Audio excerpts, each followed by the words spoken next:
नमस्कार विद्यार्थी मित्रांनो, RSD अकॅडमी या यूट्यूब चॅनलवर सर्वांचे स्वागत आहे।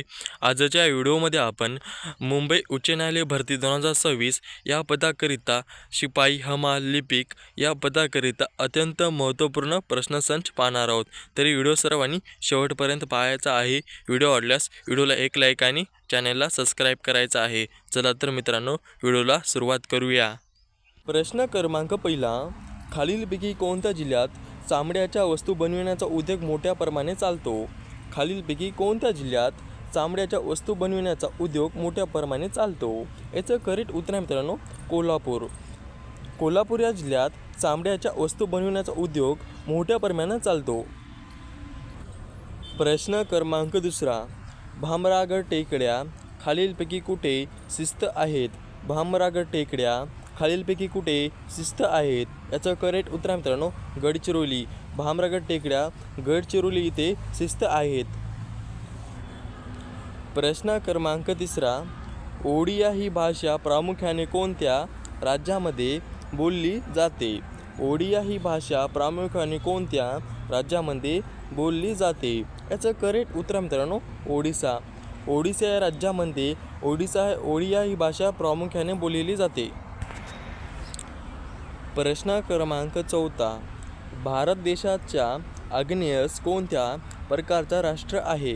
भारत देशाच्या आग्नेयस कोणत्या प्रकारचा राष्ट्र आहे? याचं करेक्ट उत्तर आहे मित्रांनो इंडोनेशिया।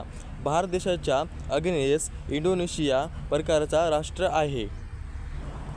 प्रश्न क्रमांक पाचवा, महाराष्ट्रातील कोणत्या जिल्ह्यास ज्वारीचे कठोर असे म्हणतात? महाराष्ट्रातील कोणत्या जिल्ह्यास ज्वारीचे कठोर असे म्हणतात? याचं करेक्ट उत्तर आहे मित्रांनो सोलापूर।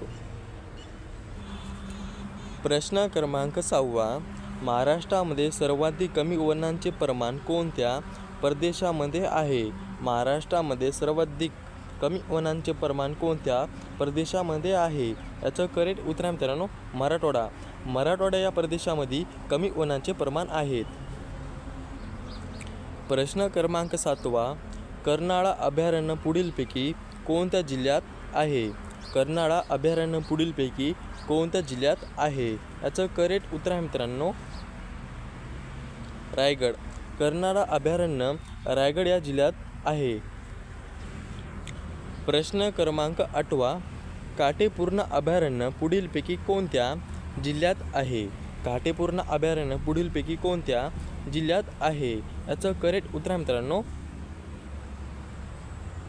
अकोला। काटेपूर्ण अभयारण्य अकोला जिल्ह्यात स्थित आहे। प्रश्न क्रमांक 9, गिरनार हे थंड हवेचे ठिकाण कोणत्या राज्यात आहे? गिरनार हे थंड हवेचे ठिकाण कोणत्या राज्यात आहे? याचं करेक्ट उत्तर आहे मित्रांनो गुजरात। गुजरात या राज्यात गिरनार हे थंड हवेचे ठिकाण आहे। प्रश्न क्रमांक 10, कोणत्या राज्य सरकारने माजी सैनिक आणि तरुणांसाठी हिमप्रहारी योजना सुरू करणार आहे? कोणत्या राज्य सरकारने माजी सैनिक आणि तरुणांसाठी हिमप्रहारी योजना सुरू करणार आहे? याचं करेक्ट उत्तर आहे मित्रांनो उत्तराखंड। प्रश्न क्रमांक 11, भारतातील सर्वोच्च तर जगातील दुसऱ्या क्रमांकाचे उंच शिखर कोणते? भारतातील सर्वोच्च तर जगातील दुसऱ्या क्रमांकाचे उंच शिखर कोणते? याचं करेक्ट उत्तर आहे मित्रांनो K2। भारतातील सर्वोच्च तर जगातील दुसऱ्या क्रमांकाचे K2 हे शिखर आहे। प्रश्न क्रमांक 12, मिशन इंद्रधनुष्य खालीलपैकी कशाशी संबंधित आहे? मिशन इंद्रधनुष्य खालीलपैकी कशाशी संबंधित आहे? याचं करेक्ट उत्तर आहे मित्रांनो लसीकरण। मिशन इंद्रधनुष्य लसीकरण यासाठी संबंधित आहे। प्रश्न क्रमांक 13, कसारा घाट खालीलपैकी कोणत्या 2 शहराच्या मार्गावर आहे? कसारा घाट खालीलपैकी कोणत्या 2 शहराच्या मार्गावर आहे? याचं करेक्ट उत्तर आहे मित्रांनो नाशिक आणि मुंबई। कसारा घाट हा नाशिक आणि मुंबई 2 शहराच्या मार्गावर आहे। प्रश्न क्रमांक 14, रोजगार हमी योजना सुरू करणारे पहिले राज्य कोणते? रोजगार हमी योजना सुरू करणारे पहिले राज्य कोणते? याचं करेक्ट उत्तर आहे मित्रांनो महाराष्ट्र। रोजगार हमी योजना सुरू करणारे पहिले राज्य आहे महाराष्ट्र। प्रश्न क्रमांक 15 गोदावरी व इंद्रावती या दोन नद्यांचा संगम कोठे झालेला आहे? गोदावरी व इंद्रावती या दोन नद्यांचा संगम कोठे झालेला आहे? याचं करेक्ट उत्तर आहे मित्रांनो सोमनूर. गोदावरी व इंद्रावती या दोन नद्यांचा संगम सोमनूर येथे झालेला आहे. प्रश्न क्रमांक 16 गुजरात राज्यातील उकाई हा प्रकल्प कोणत्या नदीवर वसलेला आहे? गुजरात राज्यातील उकाई हा प्रकल्प कोणत्या नदीवर वसलेला आहे? याचं करेक्ट उत्तर मित्रांनो तापी. प्रश्न क्रमांक 17 टिंबटिंब राज्यातील कोलम जिल्हा पहिला संविधान साक्षर जिल्हा ठरला आहे. टिंबटिंब राज्यातील कोलम जिल्हा पहिला संविधान साक्षर जिल्हा ठरला आहे. याचं करेक्ट उत्तर मित्रांनो केरळ. प्रश्न क्रमांक 18 ग्रामपंचायतची स्थापना कोणत्या कलमाअंतर्गत करण्यात आली होती? ग्रामपंचायतची स्थापना कोणत्या कलमाअंतर्गत करण्यात आली होती? याचं करेक्ट उत्तर मित्रांनो कलम 40. ग्रामपंचायतची स्थापना कलम 40 कलमाअंतर्गत करण्यात आली होती. प्रश्न क्रमांक 19 राजीव गांधी प्राणी उद्योग झूलॉजिकल पार्क महाराष्ट्रातील टिंबटिंब जिल्ह्यात आहे. राजीव गांधी प्राणी उद्योग झूलॉजिकल पार्क महाराष्ट्रातील टिंबटिंब जिल्ह्यात आहे. याचं करेक्ट उत्तर मित्रांनो पुणे. प्रश्न क्रमांक 20 खालीलपैकी कोणत्या भारतीय राज्यात निव्वळ पेरणी क्षेत्र हे राष्ट्रीय सरासरीपेक्षा कमी आहे? खालीलपैकी कोणत्या भारतीय राज्यात निव्वळ पेरणी क्षेत्र हे राष्ट्रीय सरासरीपेक्षा कमी आहे? याचं करेक्ट उत्तर मित्रांनो हिमाचल प्रदेश. प्रश्न क्रमांक 21 कोणत्या वर्षी काँग्रेस समाजवादी पक्षांची स्थापना झाली होती? कोणत्या वर्षी काँग्रेस समाजवादी पक्षांची स्थापना झाली होती? याचं करेक्ट उत्तर मित्रांनो सन 1934. सन 1934 या दिवशी काँग्रेस समाजवादी पक्षांची स्थापना झाली होती. प्रश्न क्रमांक 22 मेजर ध्यानचंद खेलरत्न पुरस्काराची रोख पुरस्कार रक्कम किती आहे? मेजर ध्यानचंद खेलरत्न पुरस्काराची रोख पुरस्कार रक्कम किती आहे? याचं करेक्ट उत्तर मित्रांनो 25 लाख. प्रश्न क्रमांक 23 शिरोडा समुद्रकिनारा बीच महाराष्ट्रातील कोणत्या जिल्ह्यात आहे? शिरोडा समुद्रकिनारा बीच महाराष्ट्रातील कोणत्या जिल्ह्यात आहे? याचं करेक्ट उत्तर मित्रांनो सिंधुदुर्ग. सिंधुदुर्ग या जिल्ह्यात शिरोडा समुद्रकिनारा बीच आहे. प्रश्न क्रमांक 24 बाऊल लोकसंगीत खालीलपैकी कोणत्या राज्यातील आहे? बाऊल लोकसंगीत खालीलपैकी कोणत्या राज्यातील आहे? याचं करेक्ट उत्तर मित्रांनो पश्चिम बंगाल. बाऊल लोकसंगीत पश्चिम बंगाल या राज्यातील आहे. प्रश्न क्रमांक 25 वाहतुकीसाठी रोपवे सुरू करणारे हे भारतातील पहिले शहर कोणते? वाहतुकीसाठी रोपवे सुरू करणारे हे भारतातील पहिले शहर कोणते? याचं करेक्ट उत्तर मित्रांनो वाराणसी. प्रश्न क्रमांक 26 सन 2019 मध्ये मान्यता प्राप्त झालेल्या गुरु घासीदास व्याघ्र प्रकल्प खालीलपैकी कोणत्या राज्यात आहे?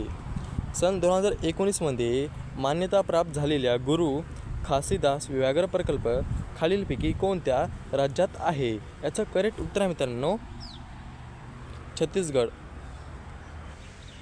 प्रश्न क्रमांक 27 कोणते राज्य लोकयुक्त विधेयक 2022 मंजूर करणारे पहिले राज्य बनले आहे जे मुख्यमंत्री आणि मंत्री परिषदेला भ्रष्टाचार विरोधी लोकपालाच्या कक्षेत आणते?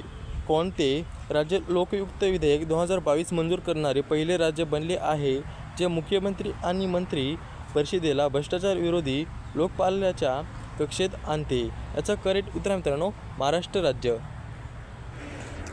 प्रश्न क्रमांक 28 2023-24 मध्ये खालीलपैकी कोणते राज्य खेलो इंडिया राष्ट्रीय विद्यापीठ खेळांचे आयोजन करेल? 2023-24 मध्ये खालीलपैकी कोणते राज्य खेलो इंडिया राष्ट्रीय विद्यापीठ खेळांचे आयोजन करेल? याचं करेक्ट उत्तर मित्रांनो उत्तर प्रदेश. प्रश्न क्रमांक 29 2011 नुसार सर्वात जास्त लोकसंख्या घनता या जिल्ह्यात होती? 2011 नुसार सर्वात जास्त लोकसंख्या घनता या जिल्ह्यात होती? याचं करेक्ट उत्तर आहे मित्रांनो मुंबई उपनगर. प्रश्न क्रमांक 30. 2011 नुसार महाराष्ट्राची लोकसंख्या घनता किती? 2011 नुसार महाराष्ट्राची लोकसंख्या घनता किती? याचं करेक्ट उत्तर आहे मित्रांनो 365. प्रश्न क्रमांक 31. खालीलपैकी रिझर्व्ह बँक ऑफ इंडियाची स्थापना कधी झाली? खालीलपैकी रिझर्व्ह बँक ऑफ इंडियाची स्थापना कधी झाली? याचं करेक्ट उत्तर आहे मित्रांनो 1 एप्रिल 1935 मध्ये. प्रश्न क्रमांक 32. भामरागड व सुरजागड हे डोंगर महाराष्ट्रातील खालीलपैकी कोणत्या जिल्ह्यात आहेत? भामरागड व सुरजागड हे डोंगर महाराष्ट्रातील खालीलपैकी कोणत्या जिल्ह्यात आहे? याचं करेक्ट उत्तर आहे मित्रांनो गडचिरोली. भामरागड व सुरजागड हे डोंगर महाराष्ट्रातील गडचिरोली या जिल्ह्यामध्ये आहे. प्रश्न क्रमांक 33. 2011च्या जनगणनेनुसार महाराष्ट्राचे बाललिंग गुणोत्तर किती आहे? 2011च्या जनगणनेनुसार महाराष्ट्राचे बाललिंग गुणोत्तर किती आहे? याचं करेक्ट उत्तर आहे मित्रांनो 894. प्रश्न क्रमांक 34. 2022चा मेजर ध्यानचंद खेलरत्न पुरस्कार कोणास प्राप्त झाला? 2022चा मेजर ध्यानचंद खेलरत्न पुरस्कार कोणास प्राप्त झाला? याचं करेक्ट उत्तर आहे मित्रांनो अंकिता शरथ कमल. प्रश्न क्रमांक 35. कोणते जीवनसत्व रक्त गोठवण्याकरिता आवश्यक आहे? कोणते जीवनसत्व रक्त गोठवण्याकरिता आवश्यक आहे? याचं करेक्ट उत्तर आहे मित्रांनो के जीवनसत्व. प्रश्न क्रमांक 36. मराठी भाषेचे शिवाजी म्हणून कोणास ओळखले जाते? मराठी भाषेचे शिवाजी म्हणून कोणास ओळखले जाते? याचं करेक्ट उत्तर आहे मित्रांनो विष्णू शास्त्री चिपळूणकर. प्रश्न क्रमांक 37. राष्ट्रीय क्रीडा दिन कोणत्या दिवशी साजरा केला जातो? राष्ट्रीय क्रीडा दिन कोणत्या दिवशी साजरा केला जातो? याचं करेक्ट उत्तर आहे मित्रांनो 29 ऑगस्ट. 29 ऑगस्ट या रोजी राष्ट्रीय क्रीडा दिन साजरा केला जातो. प्रश्न क्रमांक 38. नुकतेच येल्लो गोल्ड 48 नाव चर्चेत होते ते खालीलपैकी कशाचे वाहन जात आहे? नुकतेच येल्लो गोल्ड 48 नाव चर्चेत होते ते खालीलपैकी कशाचे वाहन जात आहे? याचं करेक्ट उत्तर मित्रांनो कलिंगड. प्रश्न क्रमांक 39. नुकतेच इराणी चषक स्पर्धा कोणी जिंकली? नुकतेच इराणी चषक स्पर्धा कोणी जिंकली? याचं करेक्ट उत्तर मित्रांनो शेष भारत. प्रश्न क्रमांक 40. खालीलपैकी गोदावरीची कोणती उपनदी नाही? खालीलपैकी गोदावरीची कोणती उपनदी नाही? याचं करेक्ट उत्तर आहे मित्रांनो इंद्रावती. इंद्रावती गोदावरीची उपनदी नाही. प्रश्न क्रमांक 41. भारतातील पहिला बांबू कॅश बॅरियर कोणत्या राज्यात बसवण्यात आले आहे? हे प्रश्नाचं उत्तर तुम्हाला कमेंटमध्ये सांगायचं आहे.